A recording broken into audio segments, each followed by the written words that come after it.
the question becomes, would that have happened if I just gave up on therapy as a whole when things got hard? The answer is no. I wouldn't be who I am today. I wouldn't have the therapeutic voice that I have now. I wouldn't be the therapeutic soul that I am now. A lot of them aren't challenging people to do the work. They're not challenging people to push their limits. And so a lot of people have had a lot of really bad experiences in therapy. They don't get a clinician who's actually going to be able to give them what they need. Hey everybody, it's Bianca. And it's Emilia. Welcome to another episode of Evolve Ventures, where we're helping growth-minded humans evolve by breaking one limiting belief at a time. We hope you enjoyed the last episode, number 271, Motivation Monday, how the people around you impact your brain. For today, number 272, the truth about therapy. Dun, dun, dun. No, this is not going to be a dark episode. What we are going to talk about is what the episode suggests, the truth about therapy, which is that therapy is really, really hard if you're doing it correctly. Therapy is exhausting and not fun sometimes. And it is the reason why so many people will avoid it. Because I think we intuitively know that when we get into this, it's like, ugh, this is going to be rough. This is not a fun time. But what we're also going to be talking about is why it's so important to allow yourself to go through that. So, we're going to be diving into today. And hopefully by the end of this, if you're someone who has been putting it off, but you know you need it, I hope that at the end of this episode, you will feel more inspired to want to take that journey and take that chance on yourself. So important. Honestly, like the first time that I got introduced to therapy, to mental health, to what it is that we're talking about today, was really when I was very, very young. And I remember how at the time it was more of like the pathologized therapy is like a place that you go to if you have problems, right? And no one has problems, obviously, right? Everyone's just having and living a perfect life, right? Which is not the case whatsoever. Like literally every single person has problems, challenges, and struggles. Yet we as a society really have a difficult time admitting that and acknowledging that and sharing in that. And when I was young, I was struggling through. At the time, it was the fear of wanting to sleep over people's houses and kind of like that social anxiety in doing that, because what people didn't know at the time, especially my family, what they didn't know was because of what my traumas were prior to and accumulating to that time. Now, the experiences that I had induced fear within me, induced further struggle. And as a result of that, I needed a really safe space to be able to talk and express and work through the things that were really difficult at the time to emotionally work through. And the only place that was safe, that had awareness to, and that really strongly encouraged that in a positive way, despite how hard it might be, was therapy. And so into my first therapy session. And it was so interesting because looking back at it now, it was that difficult thing for me. And one of the most scary things, because you were so vulnerable. But I didn't stick with it. Had I would be a totally different person. But what I did stick with was the therapeutic applications of therapy itself and what that looks like, whether it be nature therapy, hydrotherapy, whether that be musical therapy, whether that be art therapy, like different types of therapy modalities is what I stuck with, especially when it got hard. And that allowed me to be who I am here today for every single person that I am now, being even what some people have described as a therapeutic person to be around. And so the question becomes, would that have happened if I just gave up on therapy as a whole when things got hard? The answer is no. I wouldn't be who I am today. I wouldn't have the therapeutic voice that I have now. I wouldn't be the therapeutic soul that I am now. And I certainly wouldn't be able to sit here and speak with you, Bianca, about the truth about therapy if I just quit long before I saw my own results. Let's call a spade a spade. Therapy sucks. Like, real talk. If you have a good therapist, you should like not want to see them half the time. And I tell my clients that I'll like when, especially clients who I know are dealing with like significant trauma histories or PTSD or severe depression or anxiety, or honestly, I'm listing literally everything. So whatever. The grand majority of my clients, I will tell them from the get, there's going to be days where you're going to want to tell me to go F myself. There's Oh, going yeah. to be days where you're not going to want to show up. You are going to get so sick and tired of my face.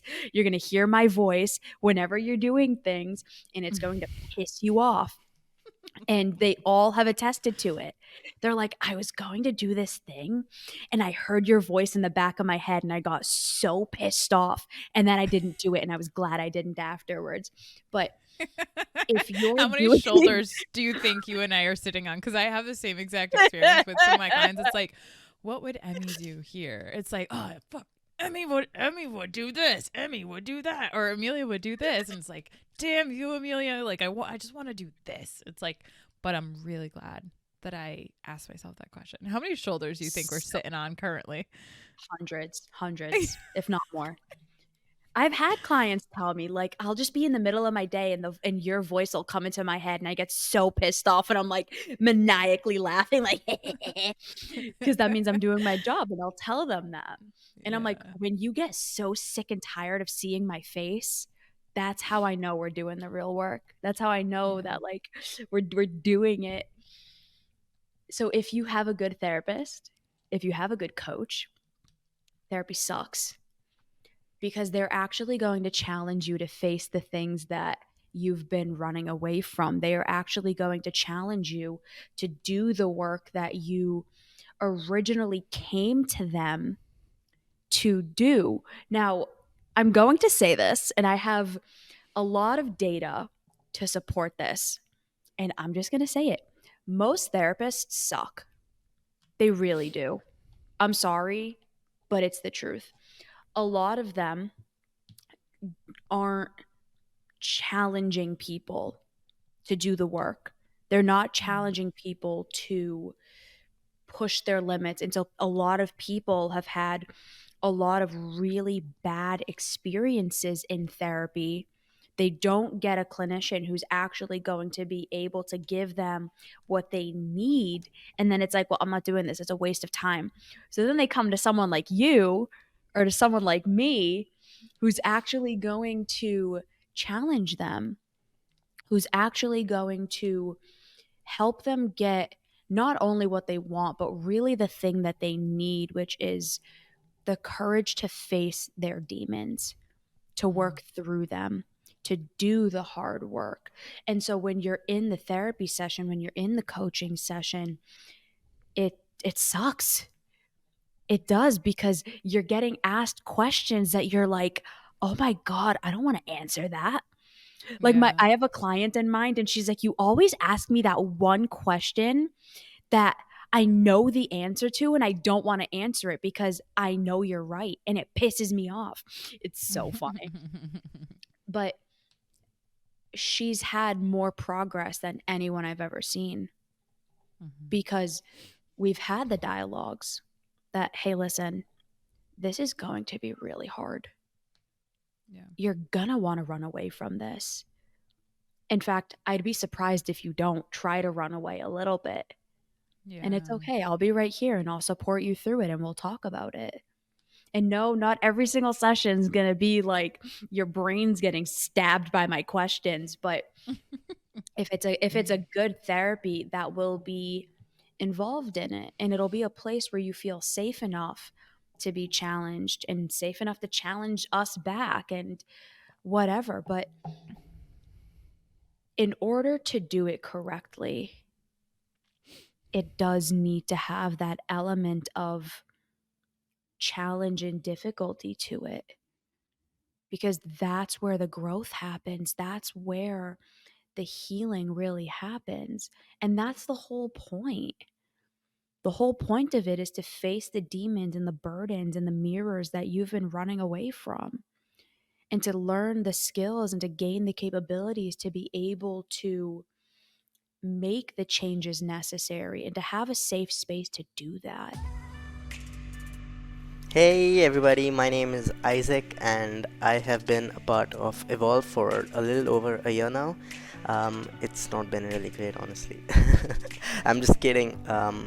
My experience with Evolve has been nothing short of phenomenal, and the community, the Evolve Ventures Society, is just a group of people who are all like-minded and growth-oriented, and you can ask questions and get support from anyone, and it's a really private group and you can share and be open, and that's what I really love about it.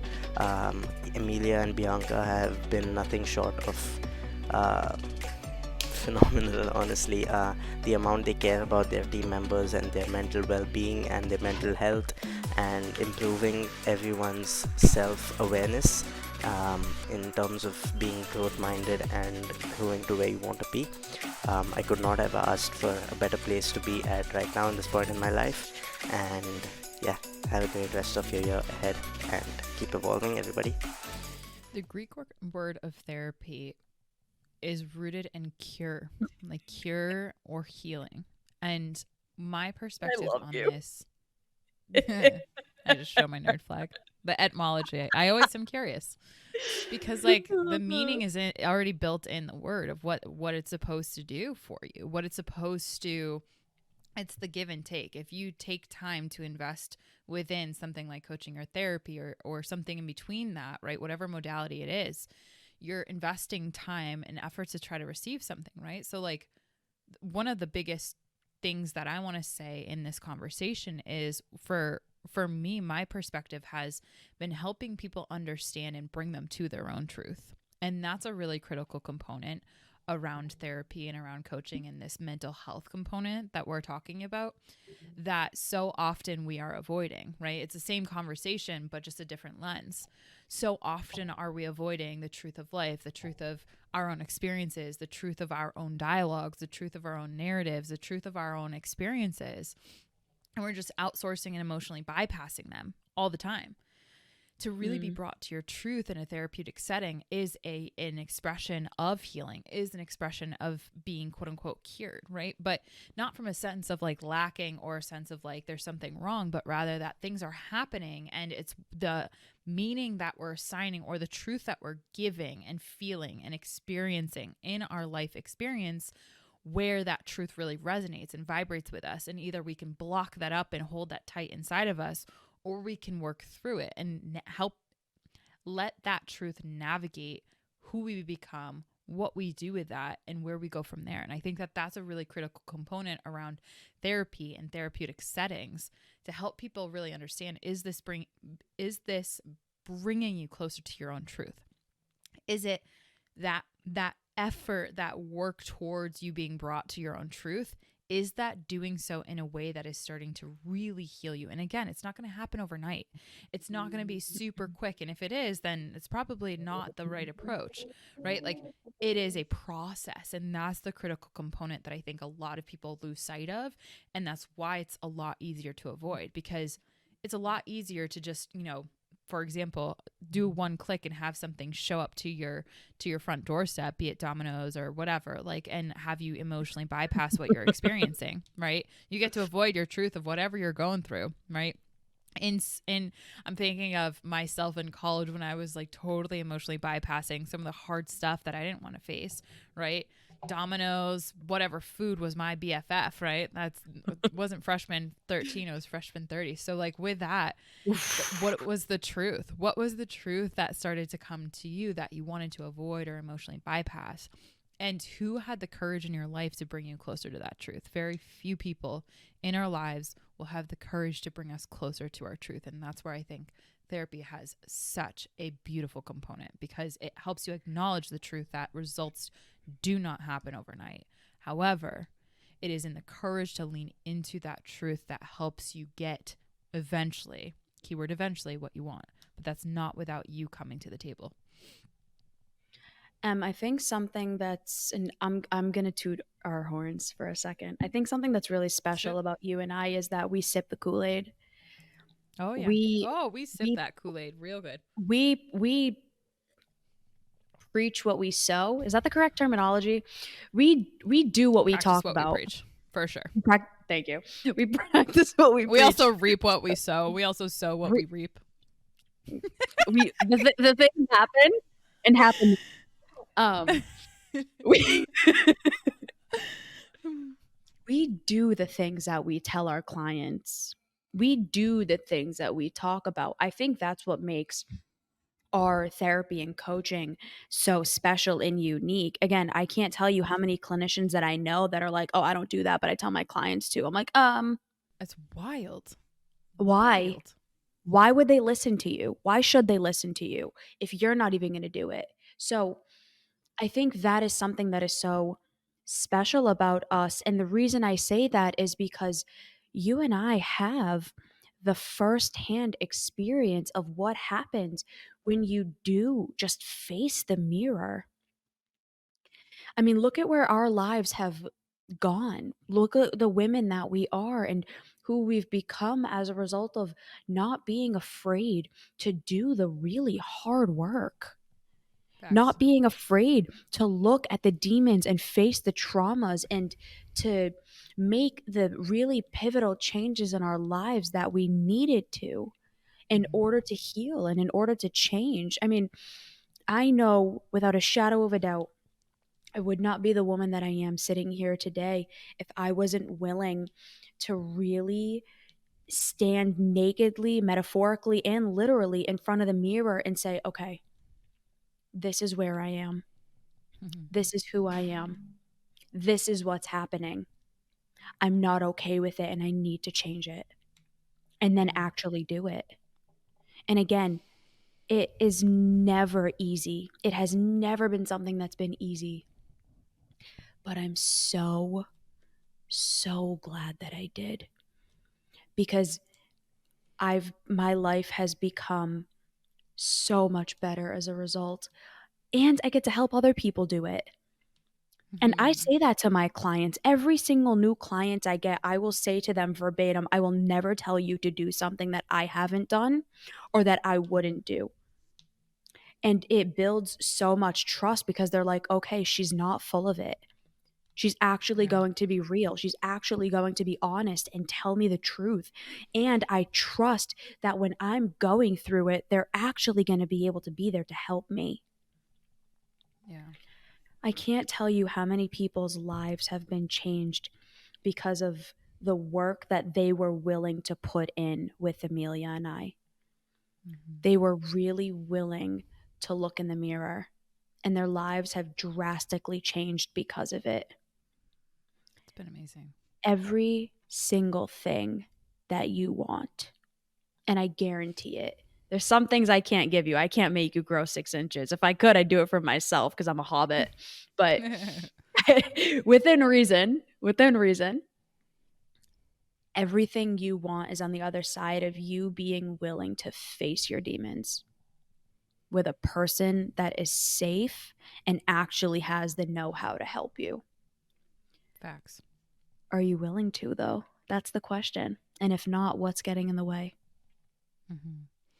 One of the things that just cropped up in my mind, and maybe this is my closing thought, I reposted this on my Instagram story a couple days ago, and when this episode launched, it will have been probably like a couple weeks ago at this point. But the essence of it was that pain passes through generations until someone has the courage enough to break that cycle, and that is what we have done. And I think it's just fascinating because like in just like the generations, I haven't had anyone really talk to me about trauma.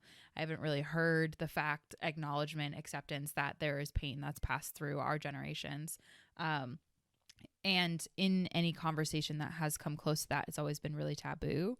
When it comes to talking about therapy, mental health, emotional awareness, it's just fascinating that sometimes it just takes that one courageous person to really be the role model for other people to step into that light, to start being the cycle breaker, to start having conversations that bring ourselves and our family systems, our social systems more closer to the truth, whatever that truth is. So you're going to want to quit long before you see results, but that's exactly the irony in all of this. Sometimes the results just aren't visible, and I have so many clients in mind who their results maybe would never show or butt heads on the surface. If you were like to plant a seed of like an actual tangible seed and like put it in a pot, put it in the light, and then you'd be able to see the plant grow.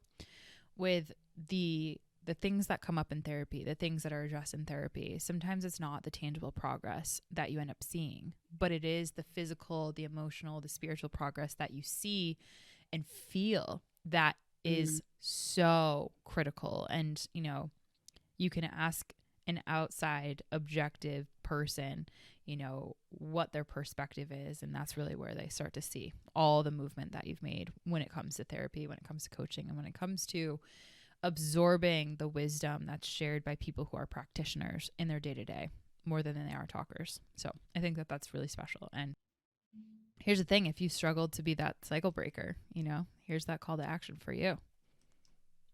DM me, girls. DM yo girls. So my episode suggestion is 258. Why do I keep boxing up my emotions? It's for those people that are struggling to face their truth or avoiding getting support, getting help, getting therapy, getting coaching, getting that additional level of support to help them become a better version of themselves. So that's mine. Be you. Very nice. 197, the truth about healing. We talk about a lot of truths on this show. We are a truth-driven organization. We, rooted in that. Appreciate it. Oh, yeah. All right, everybody. We hope this episode resonated. We hope that this inspired you to want to take action. If you are ready, if this episode gave you that kick in the ass that you needed, that you're like, you know what? It's time. We have a few programs that might be the perfect fit for you. Actually, I know they will be. I'm going to just say it. Number one is one-on-one therapy and or one-on-one coaching. We have spots available for that if you're ready for a weekly or bi-weekly therapy or coaching program. If that's maybe a little too intensive for you, you want to dip your toe in before you fully commit, we have the You Do You program. It is a completely online, at your pace coaching and therapy program that is extremely affordable. And we already have people who have signed up that adore it and live by it. So if either of those sound like the right plan for you, get down in the DMs or go to evolveventurestech.com/therapy and all of the information is there. All right, everybody. We will talk to you soon. Bye. Bye, everyone.